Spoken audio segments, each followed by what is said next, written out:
একটা 1000 টাকা দেন। মুরব্বী বলছে হাতে টাকা নাই সর। বলছে চাচা বাচ্চার অসুখ, ওষুধ কিনা লাগবে, একটা 1000 টাকা দেন। বলছে বললাম ডিস্টার্ব করিস না, হাতের টাকা নাই। বলছে চাচা আমি না বুঝে আপনার কাছে আসি নাই, আমি জানি আপনার কাছে টাকা ধার দেওয়া যায়, তবে শর্ত হচ্ছে আজকে যদি 1000 দেন, আগামী মঙ্গলবার আল্লাহ বাঁচালে 1250। অন্যের দুনিয়াদার, অথচ আল্লাহ মানুষকে ভিন্নভাবে সৃষ্টি করেছিলেন। একমাত্র প্রাণী মানুষ যে মাথা উঁচু করে দাঁড়াতে পারে, আবার রুকু করতে পারে, আবার সিজদা করতে পারে। অথচ দুনিয়াতে 3 ধরনের প্রাণী। এক ধরনের প্রাণী কখনো সিজদার থেকে উঠতে পারে না, টিকটিকি। আপনি যদি সাপ, আপনি যদি কেঁচো দেখেন, ওরা সবসময় আল্লাহর সিজদায় আছে। আবার রুকুতে এক শ্রেণীর প্রাণী আছে, গরু ছাগল রুকুর আলোতে আছে। মানুষ একমাত্র আল্লাহু আকবার বলে মাথা উঁচু করে। এরপরে ওই মানুষ, যেই মানুষ মাথা উঁচু করছে সে আল্লাহু আকবার বলে আবার রুকুর হালতে যায়। ওইখানে যে বলে সুবহান রাব্বিয়াল আযীম, আমি যখন গরু ছাগলের মতো তখন আমার রব মহান। ওই বান্দা আবার মাথা উঁচু করে, তারপরে সিজদায় যায়, নাক লাগায় দেয়, কপাল লাগায় দেয়, 2 হাত লাগায়, 2 হাঁটু লাগায়, 2 পায়ের মাথা লাগায়, এই 7 অঙ্গে সিজদায় যায়। নাক ছেঁচড় দিয়ে আল্লাহর কাছে বলে আমি যখন জমিনের সাথে আমার নাক লাগানো, তখন তোমাকে বলতেছে রব্বির সুবহানা রাব্বিয়াল আ'লা।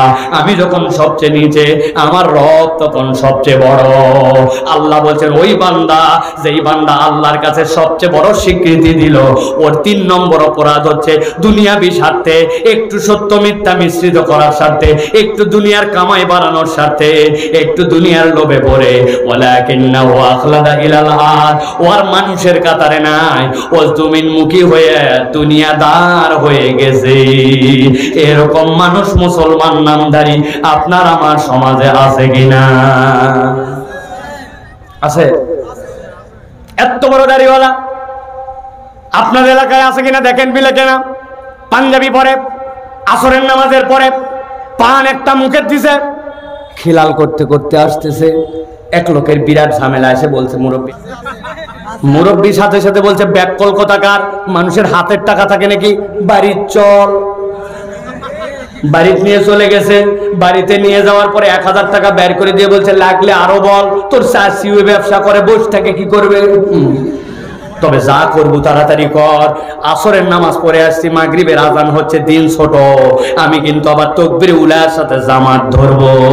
আসরের নামাজ পড়ে দাদনে সুদে টাকা লাগায়া আবার মাগরিবের নামাজ তাকবীরে উলা ধরতে চায়। এরকম দাড়িওয়ালা টুপিওয়ালা কতকগুলা মুনাফিক মার্কা মুসলমান আছে কিনা? কথা বলেন আছে? আল্লাহ রাব্বুল আমিন বলছেন ওয়ালাকিন্নাহু আখলাদা ইলাল আরদ, ওর দাড়ি টুপি ইসলাম ঈমান একটাও তাকে পশুর থেকে উত্তম বানাতে পারে নাই। এটা হচ্ছে তার 3 নম্বর রোগ। সে উপরে মানুষ কিন্তু ভিতরে ভিতরে পশুর থেকে অধম। আল্লাহ বলছেন এটা 3 নম্বর। আর 4 নম্বর তার রোগ ওয়াত্তাবা হাওয়া, সে তার মন পছন্দ জিন্দেগি চালায়, আল্লাহও নাই, আবার তার সমাজও লাগে, দুনিয়ার কোরআনের বিধানও তার পছন্দ, আবার সমাজের বিধানও তার সাথে যুক্ত করা লাগে। তার মন ওই পর্যন্ত আল্লাহর বিধান গ্রহণ করে যে পর্যন্ত ভালো লাগে, আর যে পর্যন্ত ভালো লাগে না ওই পর্যন্ত আল্লাহর বিধান পালন করে না। এরকম মুসলমান আছে কিনা? আমরা আছে বললেও আছে, না বললেও আছে।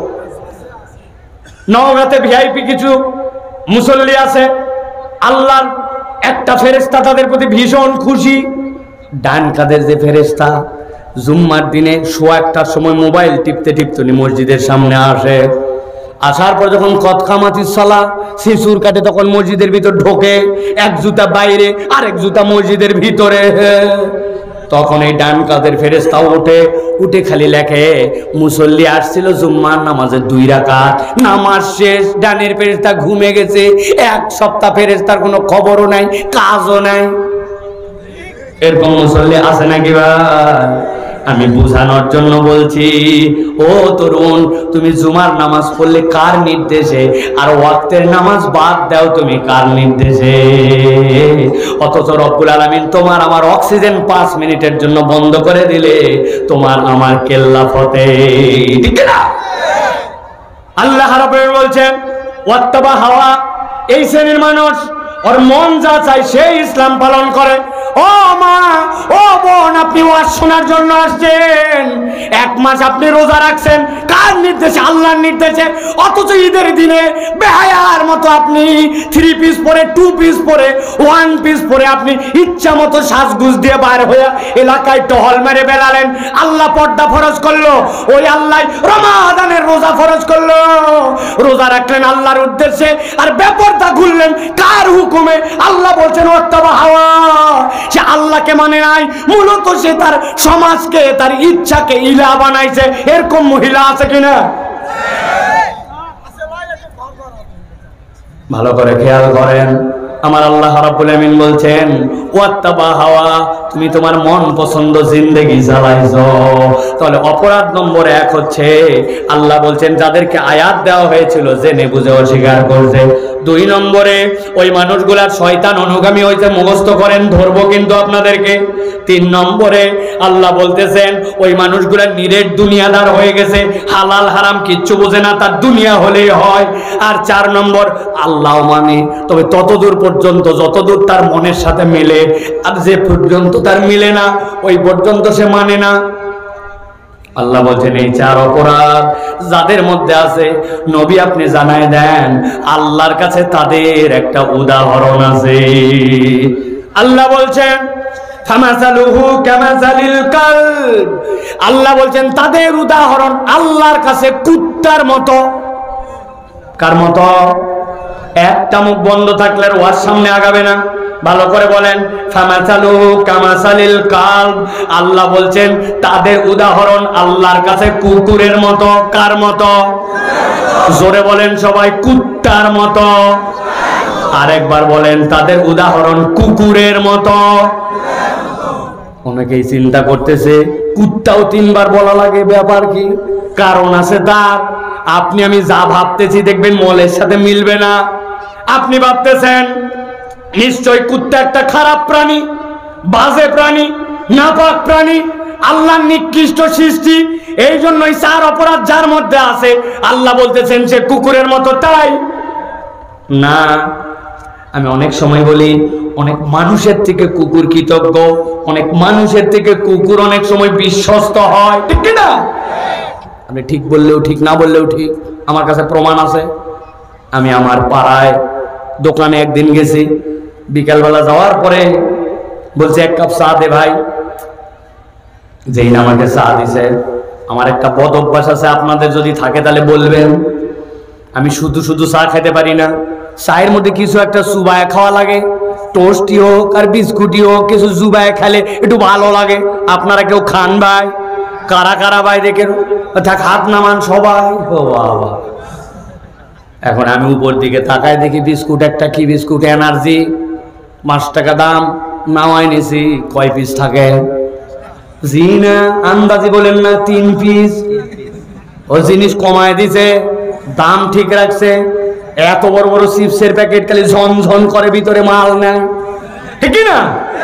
আমার কথা, মাছের মধ্যে অক্সিজেন দেওয়া লাগে, ওই মরা চিপসের মধ্যে এত অক্সিজেন কেন? ওদের ধান্দা আছে, ঠিক না? ওই প্যাকেট থেকে বিস্কুট বাইর করছি একটা, বাইর করে যেই না চুবাইছি, চুবানোর সাথে সাথে কোত্থেকে যেন একটা লোক আসছে। আসার পরে বলছে আপনি সাইফুল্লাহ ভাই, 5 বছর আপনার ওয়াজ শুনি, আপনার দেখে তো আমার হাত পা বরফ হয়ে গেছে, আমি বুঝতেই পারতেছি না সত্যি আপনি কিনা। বললাম ভাই এত এক্সাইটেড হওয়ার দরকার নেই, আমি সাইফুল্লাহ, বসেন আপনি, আগে আমার সাথে চা খান। এত কথা বললেন, এখনো সালাম দেননি। বলছে ও বলে গেছি, আসসালামু আলাইকুম। এই সকল কাহিনী করতে করতে 6-7 সেকেন্ড চলে গেছে, আমার চায়ের মধ্যে বিস্কুট ডুবানো। যেই না এখন বিস্কুট তুলে মুখে দিব, দেখি বিস্কুট অ্যাক্সিডেন্ট করছে। বিস্কুট অ্যাক্সিডেন্ট করে যেই না নিচে পড়ছে, 1 সেকেন্ড দেরি নাই, পাশে একটা কুকুর বসা ছিল, উঠে চলে আসছে, লাফ দিয়ে উঠে আসে আমার পায়ের কাছে। আমি পা সরাই নিয়েছি, ও মাথা নিচু করে 3 টান দিয়ে দেখে ওর বিস্কুট খাওয়া শেষ। ওই দিনের মতো 1.25টা বিস্কুট আর ছিল আমার কাছে, ওইটা দিয়ে চা খাইয়া আমি চলে গেছি। পরের দিন ওই দোকানে আবার আসছি চা খাওয়ার জন্য, দেখি কোথার থেকে একটা কুকুর আসছে, মাথা নিচু করে দিয়ে লেজ নামায়া এরকম করে নড়ে চড়ে আমার কাছে আসে। আমি দোকানদারকে বললাম কুত্তা সামলান, এই কুত্তা সামলান। গায়ের মধ্যে লাগবে, এক্ষুনি নামাজ পড়তে যাবো, ভেজা কুত্তা হলে নাপাক হয়ে যাবে। বলে হুজুর আপনি ঘাবড়ায়েন না, ওই কুত্তা আপনাকে জ্বালাতে আসে নাই। গতকালকে ওই কুত্তারে আপনি একটা বিস্কুট খাওয়াইছিলেন, তাকায় দেখেন লেজ নামানো মাথা নিচু, ও আপনারে কৃতজ্ঞতা জানাতে আসছে, ডিস্টার্ব করতে আসে নাই। নওগাঁর মুসলমান জিজ্ঞাসা করি বলেন, ওই যে কুকুর আমার কাছে আসছে, আসার পরে কৃতজ্ঞতা জানাই, ওই কুকুরকে কি গতকালকে আমি বিস্কুট খাওয়াইছিলাম নাকি বিস্কুট পড়ে গেছিল?